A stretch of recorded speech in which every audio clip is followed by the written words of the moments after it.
guys, welcome to the Athfix. In this video, I am going to discuss about the projects. The project which is related to the front end. And in this project, we are going to create the filters for the images. Yes, the filters which includes the grayscale, sepia, negative image, increasing the brightness, decreasing the brightness, and adding a lot of things. And in this video, we are going to create a project which you can add into your resume and which might be helpful for you. And well, let's discuss it. And if you are watching it in an Athfix info learning platform, just click on that menu and you will going to get the those resources. Just click on that resources and you will be accessible with the three of the icons, one with the notes, another one with book, and third one is with the GitHub. And just click on that, you will be able to access these all things. Let's discuss about it. Well, I have already created the HTML, CSS and JavaScript. Why I'm creating? Because if I start doing it simultaneously, it will become a large video. And well, for the project, a large video is not enough. We have to compress it. Therefore, I have already created it. I'm going to discuss it how I created. First of all, I have used the title name, and I will use the title name as a filters. Here I am going to replace it with the filter. And next I am linking my CSS file using the link as we have discussed in the CSS, and I am linking the JavaScript file which is the external file using the script tag. And next I am going to create an image. As you can have a look at here, I have successfully created an image with the image as the ID selector, and we have width of 100%, and we have the source. And I took some images from one image from the Pixabay. And next I have created, let's leave it, I haven't used any input at there. And next I have used the button in which I have added a user event on click equal to button change. We will discuss how it is going to work. And next I have added some of the filters under the div element which has the ID selector of all value. And next I have added the all the values, means all the filter values. First of all, in the first div we have ID as the blurred, means which is related to the blur. In the second we have the bright, which is related to the brightness. And next and third we have the gray, which is related to the grayscale. And we have the hue, which is related to changing the color filters. And we have the invert, which is going to convert an image into a negative format. And we have opaque, which is related to the opacity, transparency. And we have sepia, which is going to convert your image into the 90s image. And these are all the filters which are present in it. And I have given respective selector with the ID name. And we have the input. In the input I have added ID equal to blur. I have added the type equal to range. And why I added the type equal to range? Because I am going to make the filters in which you have to just drag the input, just drag it, and the color is going to be changed. I want to make that, therefore I have added type equal to range. Next we have the value. I have added value equal to 0, because value of any of the range is from 0 to 100. I have added 0 because when I add 100 it is going to make a whole image blur, therefore I am going to add value equal to 0. And I have added I created a p tag. In the p tag I am going to add the amount of range which have, means the this input, whatever value this input have, it is just replicated here. Means if it is 20 is displayed here, if it is 30 is displayed here.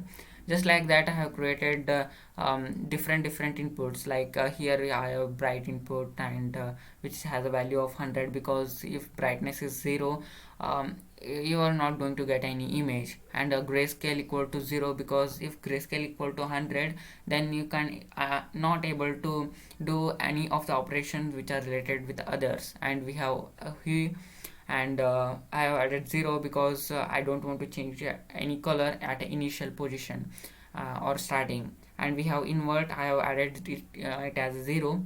Why? Because I don't want any negative image at starting. If I change the value, it becomes negative image. At last we have opacity. I have added 100% opacity, because if I add 0, then it will be not visible, and transparency will decreases from 100 to 0. And at last we have sepia. I want a non-filtered image, therefore I am added the value equal to 0. And in the css I have added those all things to button, because for my button I haven't added any of the, you know, any of the signs to it in the button HTML. Therefore I have created the background for it, which I took from the Pixabay. I have added the width and height. I have added the border radius equal to 25 pixel, and I have added the background 70%, position absolute, content, margin left, and I have added these all things so that I can make a perfect button. On clicking that, you can able to access those all things. Next we have the all values. In the all values we have the those all filters, and this is a list, whole list, um, ordered list, in unordered list, in which we have these all things. I've added a width equal to 80%, position is absolute, under which we have the all the list, and I have added the height equal to 0, because whenever I click that button, height become 100. Whenever I click another time, it will become 0. And we have the border radius. I have added these all things. I have button bottom equal to 0 pixel, means it is attached to the bottom, and we have the overflow, which is hidden, margin left equal to 0%, background equal to white. And here we have the image, and I added 100% of image. Height is auto height, means uh, the height which it has naturally. And we have the left, and we have the right equal to 0, and we have the top equal to -5 pixel. And we have all values div, and which is, and we have all values div, under which we have the margin left, we have the margin top, and we have the width, height. I just gave the everything style which is related to it. Well, in the JavaScript file, I have written the set interval. Means whenever I change that type range, it has to be replicated instantly. Therefore, I have added the set interval.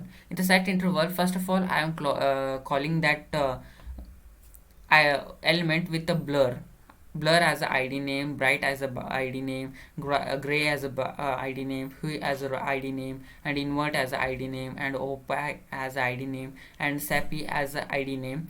And next I am getting those all values, and I am storing them in the respective variables. As you can have a look at here, I have created it. I am adding with the respective variables, and next I am using those variables here.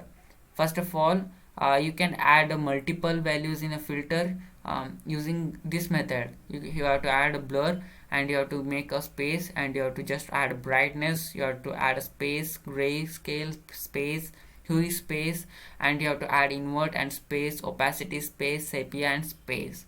And here you have to add the blur must be in a non-string format, as it must be a non-string format. If it is a string, blur is considered as a blur only, not a value. Therefore you have to add it in a format of a string. Therefore I added the plus mark, after which, after getting the value, it is converted into string. And this is how I created the filter values. Next, those all filter values, how much value is changing, is must be replicated, for which I am using these id selector, which reflect what all values here into the respective filters. And I have added the button click with equal to true. Whenever here I have created the button, as you can have a look at here I have created the button, and which has an on click event equal to button change, and I have called the button change function here. I have first added the button equal to true. Whenever the person clicks it, the function is going to occur, and at a first sight it is going to check if button click is equal to true. Yes, it is equal to true, because we have added button click equal to true. Therefore it is for it the first event is going to occur, in which document dot query selector button become margin left equal to 50%, means it moves into right side, and its border become 20 pixels, 0 0 0 20, means the border radius which are present at its left side of the button are going to get the border radius, whereas right will not. And we have the height of the all values equal to 340 pixel, which I have discussed as 0 become 340 pixel here. And next, when user re-clicks it, when and after that else is not going to happen, and this button click is not equal to button click, means if it is true it become false, if it is false it become true. Because we have gone through true value, true is converted into false value. Button is but click equal to is not equal to but click, means this become false, and it will check another time when user re-clicks it, it will check. Now but click equal to false, because we had it but click is not equal to but click, therefore it become false. Now it will check whether but click equal to true or not. Now it becomes false. Therefore, it is going to execute else statement, in which we have but click equal to 38%, means it is going to be aligned in the center, and border radius equal to 25 pixel, means all side become 25 pixel, and the height of all values, the values which are present in it, become 0 pixel. And this is how we go with it. And let's check it in a browser. Well, here we have successfully created it, and I just reload the whole site. As you can have a look at here, we have a image which I took from the Pixabay. I just clicked on it. As you can have a look at here, we don't have border radius here, but we have here, as I discussed at there, we have added 20 pixel in the left side, not in the right side. And we come up with this pop-ups using the button. And after coming with the pop-up, we have the blur property. In the blur property, when I just change the blur property, as you can have a look at here, it is reflecting, means the 20% is getting reflected, and 30, 40, 49, and image is become invisible. And when I just decrease it, it become a clear image. As you can have a look at here, when it is 0%, it become clear. And next we have the brightness. When I just decrease the brightness, it is going to be blacker. And when I just increase the brightness, it become a good quality image. Next we have the grayscale. When I just increase this grayscale, the images become black and white. As you can have a look at here, it is becoming gray, increase in the grayscale. Next we have Hui rotate. In the Hui rotate, we can able to change the different colors. As you can have a look at here, the color is getting changed. We are getting pink color, orange, green, red, aqua, red. As you can have a look at here, color is getting changed. And next we have invert, which is going to make the image in a negative format. As you can have a look at here, it is changing the image into a negative format.